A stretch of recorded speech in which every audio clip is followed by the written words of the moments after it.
देखते हैं। आता है इसमें पौधों एवं जंतुओं का संरक्षण, चैप्टर नंबर 5 है। एक क्लास है पौधे एवं जंतुओं का संरक्षण। पौधा और जंतु दोनों का संरक्षण जरूरी है। पौधा हमारे लिए जीवनदायिनी है, क्योंकि हरे पेड़ पौधे ही हमें ऑक्सीजन प्रदान करते हैं, अर्थात जो हम लोग कार्बन डाइऑक्साइड छोड़ते हैं गैस, उसको पौधे ग्रहण कर लेते हैं और प्रकाश संश्लेषण प्रक्रिया के जरिए उप उत्पाद के रूप में ऑक्सीजन छोड़ते हैं। वो ऑक्सीजन हम लोग श्वास के रूप में लेते हैं। ऑक्सीजन हम मानवों के लिए प्राणवायु है। हम मानवों के लिए क्या है? प्राणवायु है ऑक्सीजन।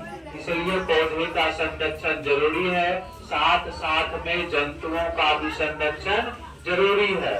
अगर पौधे का संरक्षण नहीं होगा तो क्या होगा? सबसे पहले वनों उन्मूलन की समस्या होगा। माने वनों की अंधाधुंध कटाई होगा। एक समय ऐसा आएगा पूरे वन जो है समाप्त हो जाएगा, धरती से वन पूरे क्या आ जाएगा? समाप्त होगा। जैसे वनों की संख्या में कमी होती जाएगी, वैसे वैसे कई प्रकार के परिवर्तन उत्पन्न होंगे, कई समस्याएं उत्पन्न होंगे। जैसे देखिए वन कम होगा तो कार्बन डाइऑक्साइड की मात्रा बढ़ेंगे। इसकी मात्रा बढ़ेंगे कार्बन डाइऑक्साइड, कार्बन डाइऑक्साइड की मात्रा बढ़ जाएंगे। साथ में प्रदूषण भी बढ़ेंगे और मौसम का तापमान भी बढ़ता जाएगा। मौसम का तापमान भी बढ़ता जाएगा और जैसे तापमान बढ़ेंगे तो ग्लेशियर जो होता बर्फ ज्यादा मात्रा में पिघलेंगे और बाढ़ की समस्याएं होगी और समय से वर्षा भी नहीं होगा। वनों उन्मूलन जब होगा समय से वर्षा भी नहीं होंगे। जब किसान को पानी की जरूरत होगा तब वर्षा होगा ही नहीं, और जब जरूरत नहीं होगा फसल कटने की बारी आएगा तब बारिश हो जाएगा और वो बाढ़ का कारण बन जाएगा, बाढ़ ला देगा। और जब जरूरत होगा तो वर्षा नहीं होगा तो सुखाड़ की समस्या उत्पन्न होगी। मरुस्थलीकरण, भूमि मरुस्थल में बदलती जाएगा, है ना, भूमि बंजर होती जाएगी, पानी नहीं मिलेगा। तो उसके बाद फिर देखिए क्या कहता है, जलस्तर की समस्या, है ना। इतना ही नहीं, भौम जलस्तर का निम्नीकरण, भौम जलस्तर, भौम जलस्तर, भौम जलस्तर, भौम जलस्तर का निम्नीकरण, भौम जलस्तर का निम्नीकरण हो जाएगा। क्या हो जाएगा?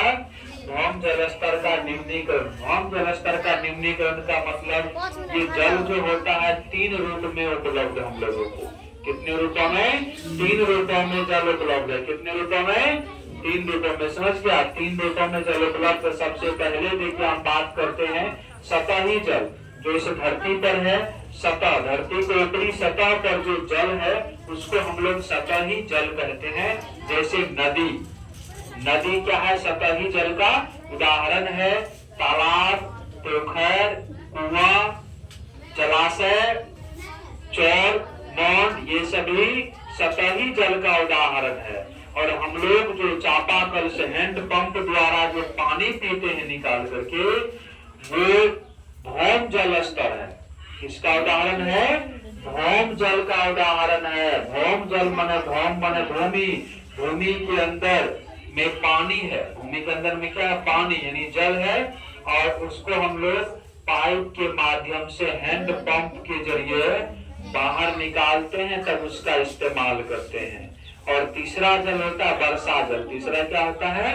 वर्षा जल। तो ये भौम जल स्तर की जो पूर्ति होता है ये वर्षा जल से ही होता है। किससे होता है? वर्षा जल। जब ये बारिश होंगे तब भूमि का जल स्तर पूरा होता। हम लोग जो इतना पानी उपयोग करते भूमि के अंदर से हैंड पंप, बोरिंग, मोटर के जरिए निकाल करके, तो फिर वो पानी तो कम होता होगा। उसकी पूर्ति कैसे होता है? उसकी पूर्ति वर्षा से होता है। जब बारिश होती है तो कुछ जल की मात्रा धरती से रिस करके धरती के अंदर चली जाती है। धरती से रिस करके कहाँ चली जाती है?